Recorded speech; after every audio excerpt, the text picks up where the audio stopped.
आप makeup artist हैं। आप मुझे ये बताएं कि हाँ, आप सबसे ज़्यादा क्या लिखना पसंद करते हैं? लिखना मैं सोशल इश्यूज, सोशल इशू। हाँ, women issues, social issues, issues which concern society, day to day life में जो प्रॉब्लम्स हैं। तो रोमांस ही चलता रहा तो मुझे तो ये बात उस समझ में रोमांस नहीं की आई गवाह में हूँ। कि ये एक्स्ट्रा मैरिटल अफेयर चलाने के लिए टाइम कहाँ से निकलता है, तो मुझे ज़रूरत ही नहीं नहीं आप पड़ी बिल्कुल कभी। सही हाँ। कह रही हैं कि जो लोग genuinely you know they are into each other, उनको वाकईतन किसी तीसरे को सोचने और समझने के लिए टाइम नहीं मिलता। एक और बात भी थी, we used to give space to each other, space देना किसी भी रिलेशनशिप। खाते हैं सॉरी ड्रामों का रेफरेंस इसलिए दे रही हूँ हाँ, कि हमारे क्योंकि- लोग बेचारे ड्रामे देख क्योंकि देख के हमारे उनसे ही ड्रामे जो मुतासर है होते वो रहते हैं। हमारी सोसाइटी हाँ, का वो- अक्कासी करते हैं ना।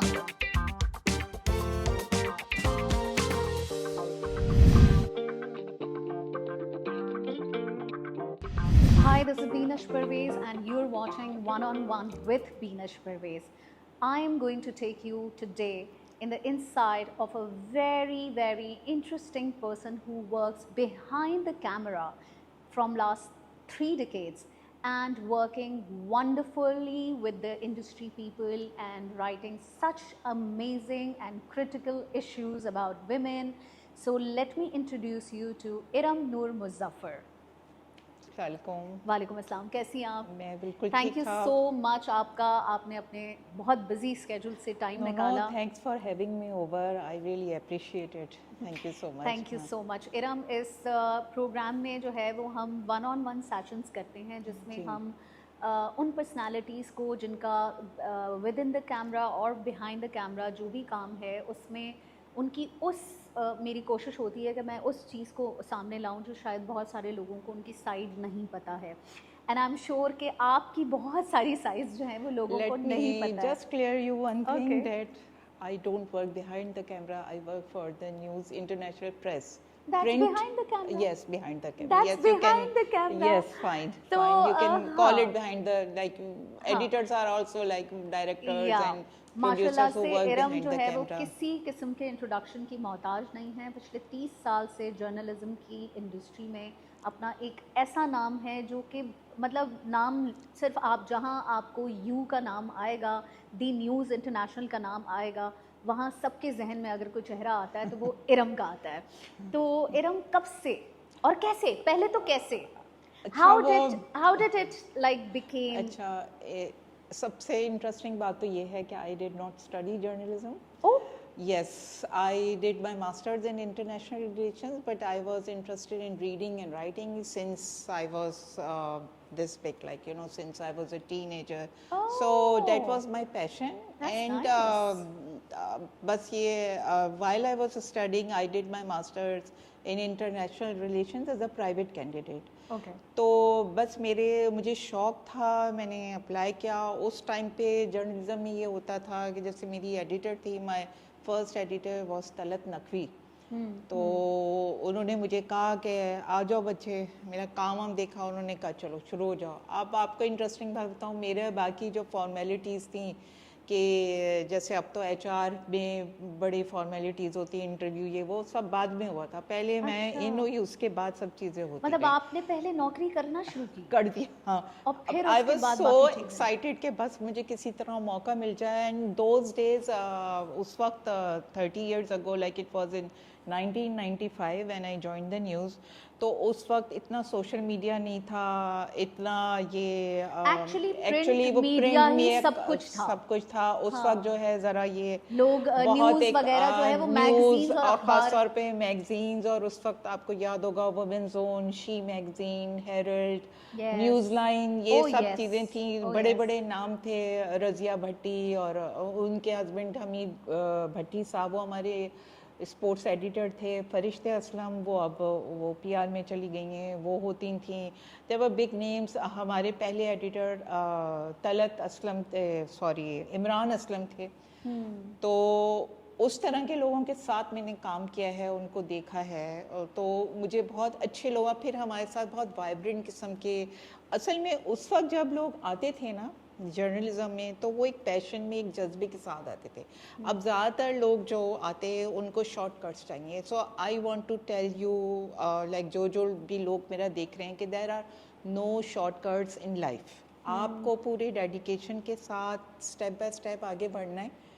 अगर आप अपना एक मुकाम बनाना चाहते हैं तो किसी भी जगह पे आपको अपने 10 साल कम से कम लगाने पड़ते हैं। आजकल की तरह नहीं कि 2 साल तो 3 साल तो बोर हो गए तो यूं यूं यूं, ऐसे नहीं होता। तो इस 30 तरह से साल बस में हाँ, जाहिर सी बात है आपके पास कितनी जनरेशंस ऐसी होंगी जिन्होंने एज एन इंटर्नी काम किया होगा, बहुत जिन्होंने इंटर्न्स जॉब्स ने भी काम किया जी, तो आपको तो वो असिस्टेंट बहुत जॉब। सारा तजर्बा होगा जो आजकल का आपको लगता है कि अब जो जेनजीज जिस तरीके से काम कर रहे हैं उनके अंदर इतना पेशेंस है कि वो एक जगह टिक के 10 साल आई डोंट थिंक सो। बहुत जल्दी बोर हो जाते हैं, बहुत जल्दी उनको फटाफट, और उनको पैसे कमाने होते हैं। तो जर्नलिज्म तो पैसे कमाने वाली चीज़ ही नहीं है, इसमें आपका नाम बनता है, इसके it has its own perks. पर ये तो आप ऐसी लेकिन बात कर हाँ, रही हैं कि जर्नलिज्म पैसे कमाने वाली बात नहीं है। मुझे ऐसे लगता है कि अब के जो जर्नलिस्ट हैं, जो जिनको पता नहीं मुझे जर्नलिस्ट कहना भी चाहिए या नहीं कहना वो चाहिए, टीवी के लोग हैं ना, वो मीडियम डिफरेंट है। मैं प्रिंट जर्नलिज्म की बात कर रही हूँ। अभी भी आपको पढ़े लिखे तमीज़ के लोग जहाँ मिलेंगे, वो आई एम सॉरी टू से, मैं नो ऑफेंस, वो प्रिंट जर्नलिज्म में ही आपको होगा। और जो लोग अभी टीवी पे भी आ रहे हैं उनकी भी जो बेसिक ट्रेनिंग हुई है वो प्रिंट जर्नलिज्म से ही हुई है। अब सब ये कहते हैं पर कि ये आपको नहीं दौर लगता ख़त्म कि हो गया, जर्नलिज्म लेकिन बहुत हाँ, फेड हो रहा है after the social media and everything? हमारा जर्नलिज्म बहुत कम हो गया है या फेड हो गया है या चेंज हो गया है? क्या आपका क्या ख्याल है? मेरा ख्याल ये है कि देखें, एक प्रोग्रेस होती है हर फील्ड में, तो ये बहुत अच्छी बात है। सोशल मीडिया के बहुत अच्छे पॉइंट्स भी हैं, उसका पॉजिटिव इम्पैक्ट भी है। लोगों को बहुत सारी चीज़ों के बारे में बहुत जल्दी पता चल जाता है। पहले ये होता था, हम न्यूज़, अगर हम अपने बचपन की बात करें, हम पीटीवी न्यूज़ का इंतज़ार करते थे कि 8-9 बजे की खबरों में पता चलेगा, उससे पहले नहीं। ठीक है, sometimes I wish good old days वापस आ जाएं, क्योंकि फिर इतनी टेंशन और केओस वाली सिचुएशन नहीं थी जो अब हो गया। हर वक्त लोगों को मिनट मिनट की खबर, वो ब्रेकिंग न्यूज़ वाला सीन नहीं था। तो लोगों में एक ठहराव था, एक सुकून था, और वो लोग काफ़ी चीज़ें कवर कर लेते थे। आम लोगों को, असल में आम लोगों का मसला महंगाई वगैरह, आम लोगों का मसला ये सियासत नहीं है। आजकल हर आदमी को बैठ के सियासत पे बात करने का बड़ा शौक है। तो I stop watching talk shows जो टीवी पे आते हैं ना। हाँ, टॉक शोज बड़े टॉक्सिक होते हैं, तो बहुत टॉक्सिक होते हैं, वो मैं भी नहीं देखती। मैं भी नहीं देखती, तो वो आई shows। Stay away from that.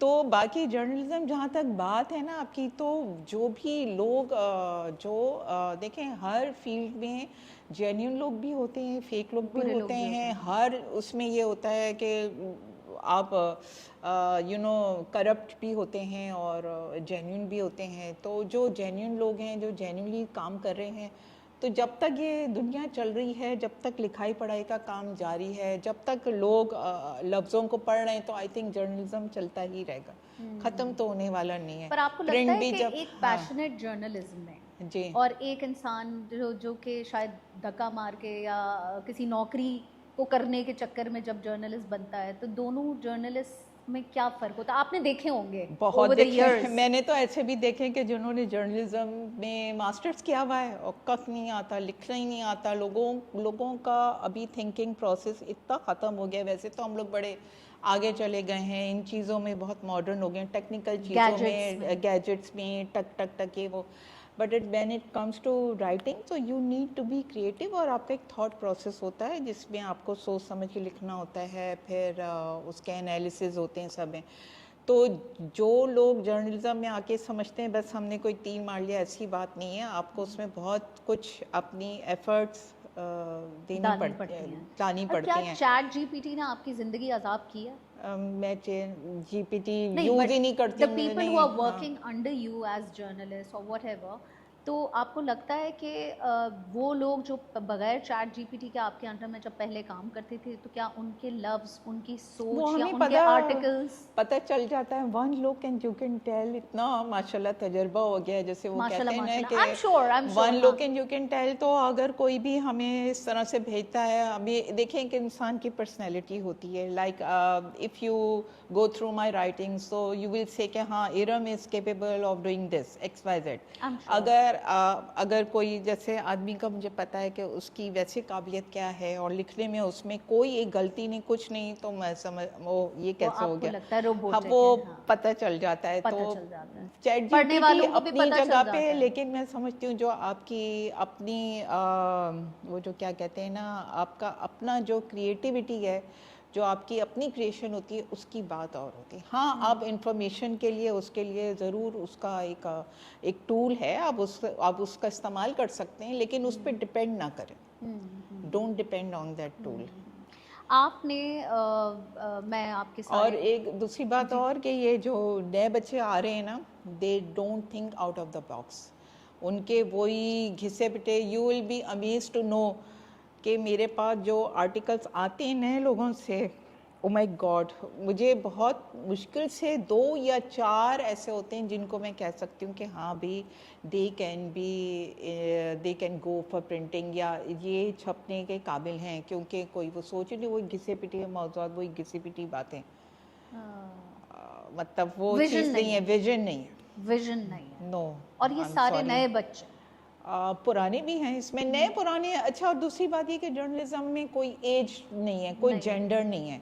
There is no gender, there is no age in journalism, and that's the only subject where you can apply without having degree, because journalism is a thing whether you have it or you don't have it. है या नहीं है, जैसे कोई poet है, कोई artist है, जैसे आप ब्यूटिशियन हैं, जैसे एक्टिविस्ट हैं, अब वो तो हैं तो हैं, नहीं है तो नहीं है। तो उनमें ये होता है कि आप किसी को हाँ यू कैन ऑलवेज ब्रश और स्किल्स, अपनी स्किल्स इन्हांस कर सकते हैं, बट आपके पास बेसिक होना चाहिए। जैसे कि अगर आपकी आवाज़ अच्छी नहीं है तो आप जितना भी कुछ कर लें आप बेसुरे ही रहेंगे। आप समझ रहे हैं ये बात? बिल्कुल ये बात उस तरह की है कि नो मैटर व्हाट, एक आपका बेसिक टैलेंट आपके अंदर होना चाहिए, चाहे वो राइटिंग का हो, सिंगिंग का हो, वो हो, आप मेकअप आर्टिस्ट हैं। आप मुझे ये बताएं कि आप सबसे ज़्यादा क्या लिखना पसंद करती हैं? लिखना मैं सोशल इश्यूज, हाँ, women issues, social issues which concern society, day to day life में जो प्रॉब्लम्स हैं, जो मसले मसाइल हैं, क्योंकि क्या है हर वक्त हर आदमी इस वक्त वो एक दो ही टॉपिक्स हैं, एक पॉलिटिक्स और रिलीजन, तो दोनों चीज़ों से मैं ज़रा बच के रहती हूँ। मतलब I stay away from two, I don't touch these two subjects. चीज़ें जब मैं पढ़ रही थी तो मैंने देखा आपने औरतों के इश्यूज़ के ऊपर बहुत अच्छे अच्छे आर्टिकल्स लिखे हैं, और ऐसे आर्टिकल्स हैं जो अगर वाक़यतन कोई पढ़ी लिखी खातून पढ़ें तो शायद उनकी ज़िंदगी का कोई डिफरेंस या उनके जहन में कोई ऐसी बात चली जाए जो अपने आसपास की औरतों के लिए कोई फर्क है। That's our basic concern. We create awareness through our magazine. ठीक है कि लोगों को, औरतों को अपने राइट्स का, आप गरीब औरतों या गांव की औरतों को तो छोड़ दें, इवन जो औरतें शहरों में रहती हैं, even they don't know about their rights. For example उसकी एक छोटी सी मिसाल निकाह नामा का ले लें आप, जिस पे भी हमने बहुत बात की है कि निकाह नामा पे आप जैसे मौलवी साहब आते हैं, वो यूं लाइन खींच दी और वो पढ़ते ही नहीं है क्लाउजेस क्या है क्या, तो उसमें आप अपने बहुत सारे राइट्स होते हैं जिसके ऊपर वो लाइन खींचते हैं, जैसे कि वो ये उसमें आपको तलाक का हक होता है, उसमें उसका जहेज का, मेहर का, मुझे exactly you can write down your own. हाँ, आप उसमें काफ़ी चीज़ें वो होती हैं कि अगर खुदा न खास्ता कल को कोई मसले मसाइल हो तो आपके पास निकाह नामा हो, तो वो एक तहरीरी आपके पास कोई सबूत होता है। हाँ, तो जब आप उसके ऊपर हर चीज़ पे लाइनिंग खींच देंगे तो फिर आप वो जैसे मेहर का वो देना होता है, और तो और भी उसमें लीगल एस्पेक्ट्स होते हैं जिसमें। शादी छोटी उम्र में हुई थी या बड़ी उम्र में हुई थी? मेरी शादी बिल्कुल सही उम्र में हुई थी। I like the answer. मेरी शादी सही उम्र में। बिल्कुल अच्छा, सही। आप मुझे ये बताएं कि ये सही उम्र क्या थी? सही उम्र जो होती है ना, शादी is a state of mind, age is just a number. पहले तो मैं ये बता दूं, कोई छोटा उम्र कोई बड़ी उम्र, शादी आपका जब दिल चाहे कर लें। आपको किसी से इश्क हो गया, आपको पसंद आ गया, कर ले, चली दोबारा कर ले। I like that.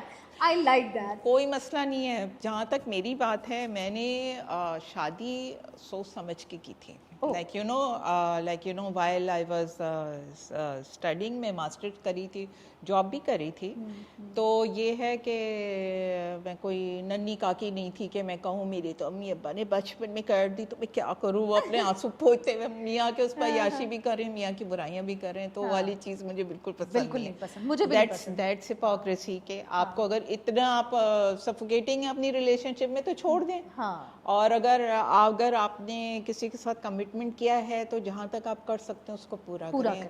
तो माशाल्लाह हमारी अरेंज मैरिज थी। ये भी ओह! लोगों को बड़ा एक वो लगता है कि अच्छा यार ये तो मेरे लिए तुम्हारी शॉकिंग है। अरेंज मैरिज, मेरे लिए शॉकिंग है because entire my life I have seen you both in so many get-togethers और माशाल्लाह what a beautiful couple My and what do you call it? I mean क्या chemistry, इतनी amazing chemistry आपकी, कैसे कह सकती हैं आपकी ये arranged marriage थी? भाई बात ये है कि actually it was arrange by my sister and her husband. वो Muzaffar my he passed away 1.5 years ago, but ये था कि we got married in 2001। So they sort of arrange our meeting, एक डिनर पे उन्होंने कहा तुम देख लो, मेरी सिस्टर ने मुझे सजेस्ट किया था, we met and the next day ही came to my house with a proposal the very next day. He liked me so much, so we had our engagement for 6 months. We got married in July 2001, and then after that हमारा romance ख़त्म ही नहीं हुआ। वो ख़त्म हुआ है 2023 जब वो नहीं रहा, लेकिन वो अभी भी he will be in my heart forever. But what a lovely couple and it's such a like पता है सिर्फ आपके लिए नहीं, हम देखने वालों के लिए भी ये एक ऐसा ऐसी न्यूज़ थी कि जब मुझे पता चली तो मेरे अंदर हिम्मत नहीं थी कि मैं आपको कॉल करके कंसोल भी करूं, बिकॉज जब आप बहुत खूबसूरत की वो वाले कपल्स हैं जो आजकल आपको देखने को नहीं मिलते, आपको इंस्पिरेशन मिलती है ऐसे कपल से कि हाँ यार शादी भी खूबसूरत हो सकती है। बिल्कुल हो सकती है, तो, because my marriage was a living example. We had 22 wonderful years together. क्या कोई रेसिपी है, कोई गुण है, कुछ क्या है? सिंपल सी रेसिपी है, be honest with each other, no pretence. Relationships are based on trust, honesty, और हम दोनों मटेरियलिस्टिक नहीं थे, पैसा बीच में नहीं था। मटेरियलिस्टिक तो वाकई आप लोग नहीं थे। हम लोग अल्लाह ले मौलाई लोग, अपना पार्टी टाइम, हंसना बोलना, कोई उस चक्रों में नहीं कि जायदादें बन जाएं, ये कर लें वो कर लें, मैनूवरिंग वाले और वो वाले, और वो मनी माइंडेड थे ही ना, वो था ना मैं था ना मैं ना वो। याद आया कि आई होप कि आप कंफर्टेबल हो इस बारे में बात करने के लिए। मैं बिल्कुल कि आप की कोई मतलब लाइक विरासत के लिए कोई ऐसे औलाद नहीं है। हाँ, तो yes. कितने साल की शादी रही? हमारे 22 इयर्स की शादी रही। 22 इयर्स की शादी में और आपने कभी ऐसे कुछ फील किया? नो, मैं यही बताना चाह रही हूँ, और मैं जो तमाम औरतें आपके थ्रू भी जो देख रही हैं, तो इस बारे में मैं खुल के मैंने इस बारे में लिखा भी है अपने पर्सनल एक्सपीरियंस को, क्योंकि अगर आपकी ज़िंदगी से कोई इंस्पायर हो जाए और किसी को कोई अच्छी बात सीखने को मिल जाए तो ये भी नथिंग लाइक इट। तो my husband was not a typical person. He was very broad minded and he was all for women's progress and women's rights. हमें देखिए, ये औलाद का तो अल्लाह की तरफ से है। अल्लाह के उसमें अगर आप कुरान शरीफ पढ़ें, उसमें साफ साफ लिखा है कि मैं जिसको चाहे औलाद दूँ, जिसको चाहे ना दूँ, जिसको चाहे बेटे दूँ, जिसको चाहे बेटियाँ दूँ, जिसको चाहे औलाद एक कर लूँ। तो ये जो हमारे फजूल फिर सौदा आपके थ्रू एक मैसेज में देना चाहूँगी, ये जो ड्रामे लिखते हैं, जो ये बताते हैं कि अगर आपकी ज़िंदगी में औलाद नहीं तो आपकी ज़िंदगी ख़त्म हो गई, ये सब बकवास है। मेरी अपनी ज़िंदगी आप सब लोगों के सामने है। आई हैड अ वंडरफुल लाइफ, भरपूर मैंने ज़िंदगी गुजारी, एंजॉय किया। मुझे किसी ने भी कभी इस बात का ताना नहीं दिया, मेरे इन लॉज ने भी नहीं दिया, कभी भी नहीं दिया। अल्हम्दुलिल्लाह, आई हैड सच गुड नेचर्ड, अच्छे पढ़े लिखे खानदानी लोग इन फजूल बातों में नहीं पड़ते। जो जेन्युइन लोग होते हैं ना, दे अंडरस्टैंड। तो मुझे कभी भी, और ख़ुद मेरा मियाँ उसने कहा मुझे तुम्हारे साथ ज़िंदगी गुजारनी है। और एक और बात मैं आपको बता दूँ, अगर यही बात होती कि बच्चे ही सिर्फ गारंटी होते एक शादी चलने की। शादी हाँ, चलने ये की, भी बड़ा तो मसला है। बिल्कुल, तो जितने बच्चों वाले माँ बाप हैं उनकी डिवोर्सेस नहीं होती। आप डिवोर्स रेट उठा के देख लें, कितने जो आजकल चल रहे हैं कपल्स, क्या उनके बच्चे नहीं हैं? आधे से रुल ज़्यादा जाते हैं लोगों के तो बच्चे। बच्चे हैं, बच्चे बेचारे रुल जाते हैं, और बच्चों की ही तो लाइफ ज़्यादा इफेक्टेड ज़्यादा इफेक्ट होती है। तो ये बात मैं कहना चाह रही थी मतलब कि ये जो पुराना बच्चे टोटका है हैं, औरतों बच्चे का। देखें, बच्चे हैं अच्छी बात है, बच्चे नहीं है कोई बात नहीं। आप ज़िंदगी में इतने सारे पर्पस हैं, गोल्स हैं, ज़िंदगी में इतने मसले मसाइल हैं, इश्यूज़ हैं। अगर अल्लाह ने आपको अक्ल दी है, आपको सलाहियत दी है, अगर आप कुछ कर सकते हैं तो अपनी सोसाइटी के लिए करें। बी आ प्रोडक्टिव सिटीज़न। ये लोग क्यों भूल जाते हैं? ये भी तो हो सकता है ना कि आपको बिल्कुल अल्लाह ने हो इसलिए सकता है। बनाया हो कि आपने बहुत सारे काम करने हों। और मैंने हाँ। अक्सर ऐसे लोगों को जिनके पास शायद औलाद होती नहीं है, या उनको किसी तरह शादी नहीं हुई होती, या औलाद करने का मौका नहीं मिला होता, मैंने ऐसे लोगों को ज़्यादा फलाही कामों में और ज़्यादा पोटेंशियल उनकी बहुत सारी ऐसी चीज़ों में पॉजिटिव देखी है एंड जो। Be positive. हाँ, हाँ, और ये बात आपने इतनी प्यारी कही है कि ये जो पुराने ज़माने का टोटका था कि जी शादी हो गई है, अब जाते ही बच्चा पैदा कर लेना तो शादी जम जाएगी, ये एक फजूल सेइंग है। I think and it has nothing to do with आपको दैट। मियाँ बीबी को अपनी रिलेशनशिप पे इन्वेस्ट करना चाहिए। Like you invest in your अपनी जॉब में आप इन्वेस्ट करते हैं अपना टाइम, अपनी एनर्जीज, उसी तरह आपको रिलेशनशिप से भी इन्वेस्ट करने की पर ये तो ज़रूरत हम होती भूल है। गए, पर ये लोग हम भूल गए ना, इसलिए कि ये तो हम भूल गए। एक नफ्सा नफसी का आलम है, एक दौड़ है, एक अजीब मशीनी वो है। आई एम सॉरी, मैं ज़रा नहीं नहीं बिल्कुल मैं बात। पुराने ज़माने का आदमी हूँ। I am very old fashion, I am proud of it, I am so proud of it. मुझे अभी भी वो वाले अच्छा, ये पुराने ज़माने का आदमी हूँ मैं। आई कॉल माई सेल्फ आदमी। क्यों भाई? आदमी can be use in Urdu, आदमी can be use for both man and women. Oh wow, Yes. That's a knowledge. हाँ, जी, ये लोगों को नहीं पता। वो मर्द औरतें, मर्द मेल, औरतें फीमेल, एंड आदमी can be use for both आदमी is like human being. Human being. हाँ, so it can be used for both the genders. Both the genders, exactly. हाँ, और मैंने तो कभी आदमियों से, लड़कों से अपने आप को कम समझा ही नहीं। तो मेरी ज़िंदगी में तो ये जो हरासमेंट वाला इशू है, जो लोग कहते हैं जब हम थे तो यूँ ही चाहिए, ऐसा कुछ भी नहीं हुआ मेरे साथ। बिकॉज आई स्टडीड इन को एजुकेशन। माशाल्लाह। हमारे अब्बा ने हमको बहुत कॉन्फिडेंस दिया, वो है। सो आई ग्रू अप विद बॉयज़, मेरे भाई के फ्रेंड्स वगैरह, ये वो। तो एक आपके घर का जो माहौल होता है ना, उससे बहुत फ़र्क पड़ता है। I am sure. अभी ये जो जितना ये जो इस्लामाइजेशन और घुटा घुटा माहौल, अभी आप देखें ना सोसाइटी में कितना हौच पौच एक चल रहा है। या तो आपको बहुत स्कार्फ्स मिलेंगे, हाँ। या बिल्कुल ही there is no balance. Balance नहीं है। तो बैलेंस रखने के लिए ना आपको दोनों चीज़ें साथ लेकर चलनी और पड़ती घर हैं। से शुरू हाँ, होती घर है से ये शुरू होती तरबियत। है। ठीक जी। है, मुझे ये बताएं कि आपको मैंने हमेशा एक स्ट्रॉन्ग, एक ऐसी खातून जिनकी पर्सनालिटी में एक वेट है और उस टाइप का इंसान मेरा देखा अपना है। भी बड़ा वेट। हाँ। अरे नहीं यार, वेट तो होना आप चाहिए। कहाँ यार, कहाँ। अच्छा। तो कहने का मेरा मकसद ये है कि मैंने सुना है कि ऐसी जो ख़वातीन होती हैं, उनकी शादी या उनके आपस के रिलेशनशिप, जैसे मर्द हजरात आपको पता है हमारे यहाँ जिस किस्म के होते हैं, तो और फिर ऊपर से जर्नलिज़्म, तो क्या आप जब शादी नहीं की हुई थी तब आपको ये डर, ये खौफ था अपने पार्टनर से, और किस तरह आपने और आपके पार्टनर ने इस चीज़ से कोप अप किया, ये मैं ज़रूर जानना चाहती हूँ। सबसे पहली बात तो ये है कि I never wanted to get married. अच्छा। बिल्कुल प्लेन।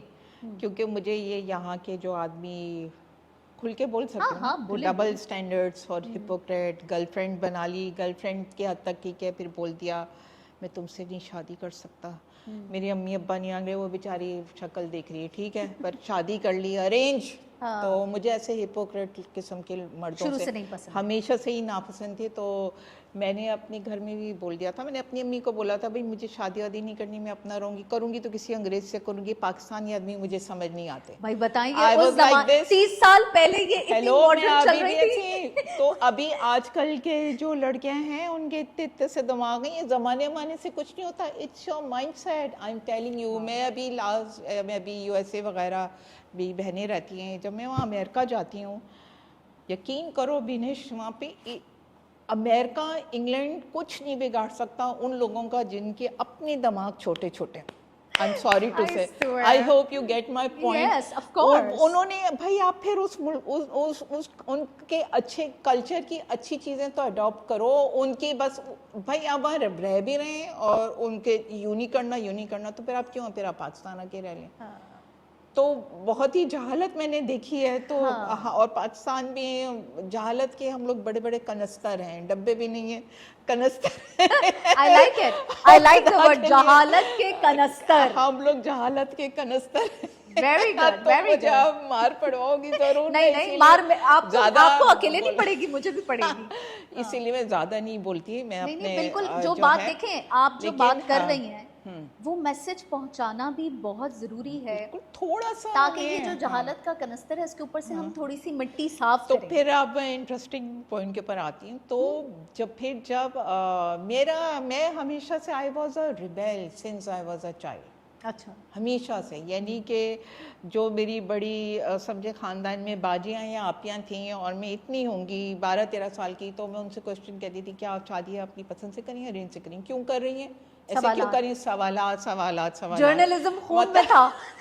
खून में था, क्यों, ऐसे क्या, क्यों कैसे? वैसे मेरा एक उस तरह का क्रिटिकल थिंकिंग वाला माइंड है। और जो है, जो मेरा मियाँ था, जो मुजफ्फर था, तो हम लोगों के जो आपने कहा ना कि आप लोगों ने क्या, तो वो चूंकि खुद भी एक ज़रा हटके था, वो इन आदमियों जैसा था ही नहीं, एक टिपिकल हाँ, आदमी की जो एक आदमी था ही नहीं, तो हम लोगों को मसला नहीं हुआ। और दूसरी बात ये कि हम लोग सब चीज़ें शेयर करते थे, बताते थे, एक दूसरे से छुपाते नहीं थे।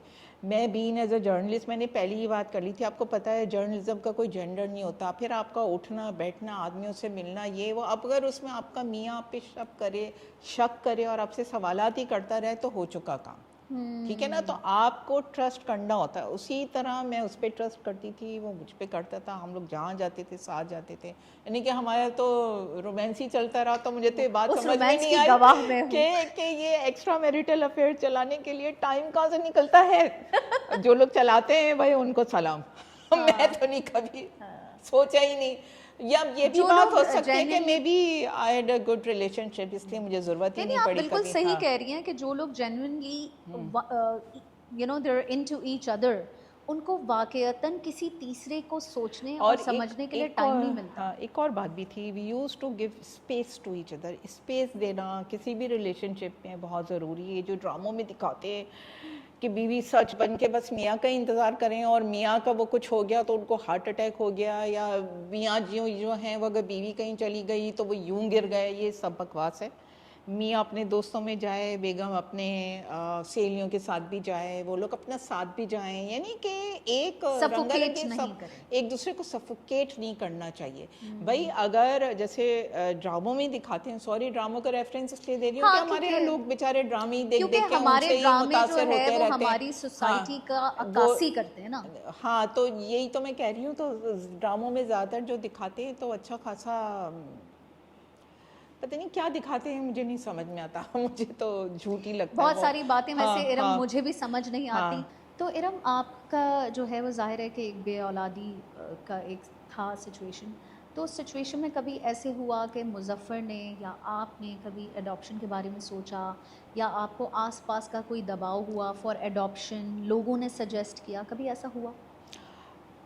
अल्हम्दुलिल्लाह, as I told you before कि हमारे पर कभी भी कोई प्रेशर नहीं आया और औलाद की तरफ से भी नहीं आया। ऑफ कोर्स वो एक नेचुरल इंस्टिंक्ट होती है, मैं ये नहीं कहूँगी। देयर वर शादी के शुरू के सालों में मैं डिप्रेशन में भी गई, फिर मैंने अपने आप को खुद ही उस डिप्रेशन से निकाला। तो ये because it's a very natural instinct. तो मैंने मुजफ्फर से अडॉप्शन के बारे में जब बात की तो उसने he was not in favour adoption primarily because adoption is not allowed in Islam. Islam में कफ़ालत है, अडॉप्शन नहीं है, क्योंकि आप नाम नहीं दे सकते औलाद को और उसका जायदाद वगैरह में भी हिस्सा नहीं होता, फिर वो महरम ना महरम के भी मसले होते हैं, तो ये एक उस तरह की चीज़ थी। लेकिन अल्लाह का करना ये हुआ कि हमारे घर में दो बल्कि अब तो तीन हैं, तीन प्यारी बच्चियां जो हैं उनको हमने उस तरह से अडॉप्ट किया है। कुछ ऑफिशियली अडॉप्ट नहीं किया, बट जैसे कि वो हमारी घर में जो मेरी कुक है, मैं तो अब उसको फैमिली मेम्बर ही समझती हूँ, वो काफ़ी सालों से है। तो उसकी जब पहली बेटी हुई तो लेकर आई, उसका कोई था नहीं रखने वाला, तो हमने कहा कि चलो हम ज़फ़र और मैंने ये ऐसे ही हमने डिसाइड किया कि चलो हम इसकी एजुकेशन इसकी हम वो करेंगे। फिर दूसरी बेटी आई, फिर तीसरी बेटी आई, तो माशाल्लाह 3 बेटियां हैं, 10 साल और 8 साल, और बच्ची है चौथी वाली 4 साल की है। तो ये लोग स्कूल भी जाते हैं, मॉन्टेसरी जाते हैं, इनके मौलवी साहब आते हैं, ट्यूशन जाती हैं, इनका सब जो कुछ भी है तो वी आर टेकिंग केयर। हाँ हाँ, तो पहले ऑफ कोर्स मुजफ्फर, तो अब मैं कर रही हूँ। तो मेरे कहने का मकसद ये था कि इंसान अकेला नहीं होता। अगर इंसान अपने आसपास देखे तो बहुत सारे लोग, बहुत सारे ऐसे चीज़ें हैं जिनको आप उनके लिए अच्छी ज़िंदगी बेहतर बना सकते हैं। जैसे बहुत सारे बच्चे हैं, उनके पेरेंट्स हैं, वो इतना अफोर्ड नहीं कर सकते, और अल्लाह ने आपको दिया है, अगर आप कर सकते हैं तो उन बच्चों को आप प्यार दें, टाइम दें। और सिर्फ अडॉप्ट करने का मतलब ये नहीं कि आपने उनके स्कूल की फ़ीस दे दी या आपने उनके बस ऐसे खर्चे के पैसे दे दिए, नहीं, आप उनके साथ क्वालिटी टाइम स्पेंड करें, जैसे कि वो आपके बच्चे हैं, जैसे कि एक वालिदैन होते हैं। तो मेरी ये कोशिश है कि जो बच्चियां हैं ये कल को एक सोसाइटी में बेहतर सिटीजन्स की तरह बने। तो ये आप ना एक जैसे एक मिसाल है ना कि अगर आप एक लड़के को पढ़ाएंगे तो एक लड़की को पढ़ाएंगे, अगर आप एक लड़की को पढ़ाएंगे तो पूरी आप एक जनरेशन को पढ़ाएंगे, एक नस्ल को पढ़ाएंगे। क्या खूबसूरत बात करी आप, ठीक है ना। तो वो फिर अल्हम्दुलिल्लाह वो एक सिलसिला जारी है। तो उससे बस ये है कि एक सिलसिला चलता रहता है, और आपके आसपास लोग हैं, अगर आप देखे जाए तो आप कहेंगे मैं तो अकेला हूँ, और आप दूसरे एंगल से देखें तो आप अपने दोस्त, अहबाब, रिश्तेदार, it's your perspective, it's your positive thinking कि आप अपने आप को क्या समझ रहे हैं, अकेला समझ रहे हैं या आपके साथ लोग हैं। तो ये तो आपके अपने ऊपर है। अकेला समझने से मुझे एक सवाल याद आया कि अच्छा, एक these are two different things. Like let me tell you that I am a people's person and I love my solitude. एक चीज़ होती है कि आपको अपनी कंपनी, अपनी तन्हाई आप इंजॉय करते हैं, अपनी चीज़ें करना, because you need your own space, your own time. और एक चीज़ होती है कि आप कहें दुनिया ने मुझे अकेला छोड़ दिया, तो वो वाला रवैया नहीं। These are like you know, आप लोगों में भी रहें, आप अपना भी टाइम अच्छा गुजारें, अपने साथ अपनी चीज़ें करें। आपकी एक अच्छी पार्टनरशिप रही है मुजफ्फर के साथ, एंड आई एम श्योर हमें वो इतना याद आते हैं तो आपको कितना याद आते होंगे। मुझे ये बताएं कि मैंने हमारे यहाँ सोसाइटी में मोस्टली ख़वातीन को देखा है कि अगर वो अर्ली एज में विडो हो जाती हैं तो वो अपनी ज़िंदगी की हर चीज़ छोड़ देती हैं, यहाँ तक कि अगर उनके पास औलाद भी होती है तो वो उसको भी समहाउ टेक केयर करना छोड़ देती हैं। डिप्रेशन तारी हो जाता है, पहनना ओढ़ना ख़त्म हो जाता है, बाहर निकलना ख़त्म हो जाता है, और फिर एक अजीब डार्कनेस होती है। ठीक है, कह रही हैं आप, बिल्कुल। आप बीइंग अ पढ़ी लिखी खातून, मैंने हमेशा आपको देखा है कि डिस्पाइट द फैक्ट कि वो ग्रीफ, वो खला आपकी ज़िंदगी में मौजूद है, और वो आपके फेस एक्सप्रेशन से हमें दिखता भी है, और वो हम भी फील करते हैं क्योंकि हमने दोनों के साथ टाइम गुजारा हुआ है। तो अगर कभी हम आपके साथ अकेले होते हैं तो हमें भी फील होता है कि यू नो अगर इस जगह मुजफ्फर होते। तो आप मुझे बताएं कि कैसे आप उस कमी को लेकर अपने आप को पुश करके पॉजिटिवली ये सब चीज़ें लेके चल रही हैं। Thank you so much Beenish, आपने एक बहुत मेरे दिल को क्या बोलूँ वो एक बात की है, but I would like to share my views. हो सकता है इससे और औरतें जो मेरी उससे गुजर रही हैं तो उनको थोड़ा सा हौसला मिले। सबसे पहली बात तो ये कि वो जो बेवाओं वाली बात है ना, ये सारी हिंदुआना रस्में हिंदुओं से आई हैं। इस्लाम में ऐसी कोई चीज़ नहीं है। इस्लाम में दूसरी शादी का हुक्म है। इस्लाम ने कोई मना नहीं किया कि आप अपनी ज़िंदगी को करें। इस्लाम में सोग भी सिर्फ 3 दिन का है। आप सोचें कि हमारा रिलीजन कितना कितना खूबसूरत है। रिलीजन है कि उसमें किसी के ऊपर ज़ेरबारी है ही नहीं, मेहमानदारी भी 3 दिन के लिए अगर हो कि फिर वो मेज़बान पे ज़ेरबारी नहीं हो। तो इस्लाम जो है ना बहुत ही सिंपल, बहुत प्यारा है।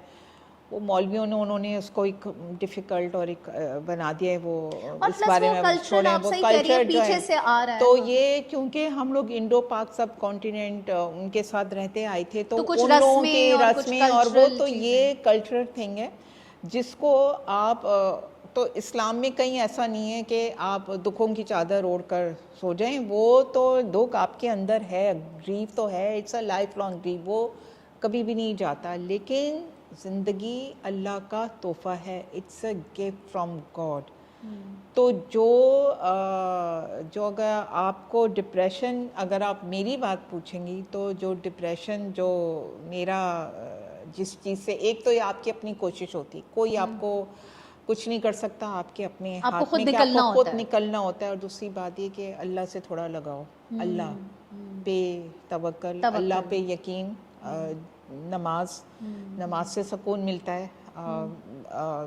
जो भी लोग नमाज पढ़ते हैं, मतलब हर एक का अपना है, ये इट्स अ पर्सनल थिंग। तो मुझे आपने पूछा तो मेरे लिए तो ये दो चीज़ें, और फिर मेरा काम, my work keeps me going, कि मैं अपने आप को प्रोडक्टिव फील करती हूँ। फिर मेरी बच्चियाँ, they are my source of inspiration and happiness. और फिर मेरे बहुत अच्छे फ्रेंड्स, मेरी फैमिली, सब लोगों का सपोर्ट सिस्टम। तो इन चीज़ों की वजह से मैं अपने आप को काफ़ी हद तक मतलब मैं I am also, I am still processing that grief, but I am trying to live a better time life. लगता है टाइम होने बहुत, में। और आपको लगता है कि हीलिंग टाइम देना कितना इम्पोर्टेंट है? It's very important. और सबका हीलिंग टाइम के कोई लिमिट मैंने नहीं पढ़ा होती। था कि हीलिंग टाइम कोई कहता है 3 महीने, कोई कहता है 6 महीने, कोई कहता है साल, 1.5 साल, 2 साल, आई डोंट नो। हर एक का हीलिंग प्रोसेस फ़र्क है। डिफरेंट है। और दूसरी बात ये भी होती है, आपके रिलेशनशिप पे डिपेंड करता है। मैंने ऐसी भी औरतें देखी हैं जिन्होंने अपने मियाँ के जाने के बाद शुक्र किया because they had miserable lifes. देखिए मैं यही नाम तो नहीं बात है। बताऊंगी। हाँ, मैं खुद काफ़ी ओहो। ऐसी औरतों को जानती हूँ कि वो गए बस सही है अपना जो है। तो ये बहुत डिपेंड करता है कि आपके अपने मियाँ आपका के साथ पार्टनर किस कैसा किस्म की कंपेनियनशिप रिलेशनशिप थी। अच्छा, अब ये मेरा बात तो आपने वो इतनी, मेरा तो वो हाँ। इश्क है, तो मैं तो इश्क में डूबी हुई हूँ। अरे, तो वो पता तो है ये मैं बात डूबी ही आपने रहूंगी। इतनी हाँ गहरी कही है। मैं भी हाँ, कुछ खवातीन को मैं देखती हूँ कि ये वाकयातन आपके मैंने नोटिस पार्टनर किया के ये। ऊपर डिपेंड हाँ, करता है। डिपेंड करता है। अगर एक औरत टॉक्सिक रिलेशनशिप में हैं, जबरदस्ती की गुजार रहे हैं, तो वो बच्चों के वैसी लिए कर शादी रहे में हैं, अगर उसका सोसाइटी लॉस के हो भी रहा है तो उसके उसको कोई पार्टनर का, फर्क तो नहीं उसको कोई पड़ता। फर्क नहीं पड़ता। हाँ हाँ।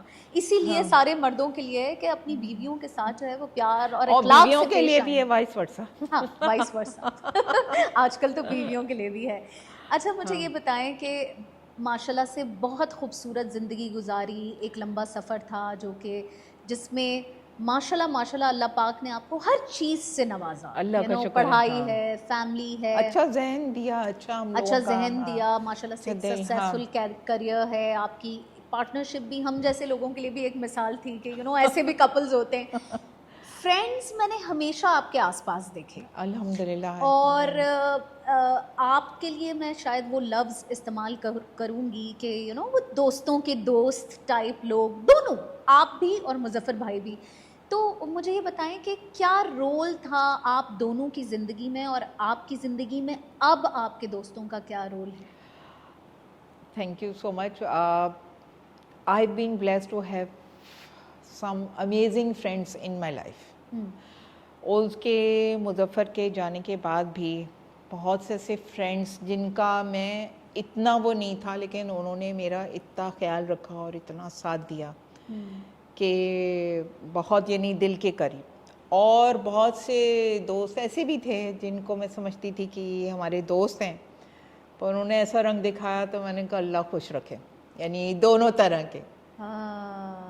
देखें, जैसे आपके पार्टनर के हाँ, जाने से और ना जाने से आपको ये फ़र्क कितना समझ आ जाता है कि आप बहुत समझ में आया मुझे तो, बड़ा दुनिया का पता चला, दुनिया की समझ में आई। क्योंकि बहुत सारी चीज़ें ऐसी होती हैं जो आपको वक्त और ही सिखाता और है। शायद एक अच्छा हाँ। मर्द औरत को इतना प्रोटेक्शन, जिसको हम कहते हैं प्रोटेक्शन प्रोवाइड करना आदमी का काम है, प्रॉबली एक अच्छा पार्टनर आपको इतना एक प्रोटेक्टिव होता है आपके बारे में कि वो ऐसी चीज़ों को आपके करीब लाता नहीं है। तो जब वो नहीं होता तो आप जिस नज़र से देख रहे होते हैं फिर आपको चीज़ें ज़्यादा समझ आ रही होती हैं। बिल्कुल। और सबसे बड़ी चीज़ तो मैं आपको प्रैक्टिकल बात बताऊं कि Muzaffar was an amazing husband. मेरी जितनी फ्रेंड्स होते, अच्छा हमारे फ्रेंड्स ना सब लड़के लड़कियां मर्द औरतें हम लोग सब साथ साथ ग्रुप, यू नो, हाँ कोई वो हाँ, gender I was younger but I discrimination नहीं यूज था। टू हैंग हाँ आउट विथ यू गाइस। हाँ, तो कोई वो नहीं था कि मेरे एज या जितने जेंडर, फ्रेंड्स हाँ जितने मेरे मेल फ्रेंड्स थे वो मुज़फ़्फ़र के फ्रेंड्स बन गए, और मुज़फ़्फ़र की जितनी फ्रेंड्स थी मेरी फ्रेंड्स, तो हम लोगों का एक बहुत अच्छा ग्रुप, एक ग्रुप तो नहीं था, काफ़ी बहुत सारे सारे थे ग्रुप्स थे। बहुत सारे हाँ ग्रुप्स थे, वो थे। हाँ तो मुज़फ़्फ़र के साथ जो है ना, एक तो इमोशनल लॉस, वो तो ग्रीफ अपनी जगह पे, हाँ। फिर बाकी दुनिया की समझ में आना वो अपनी जगह पे।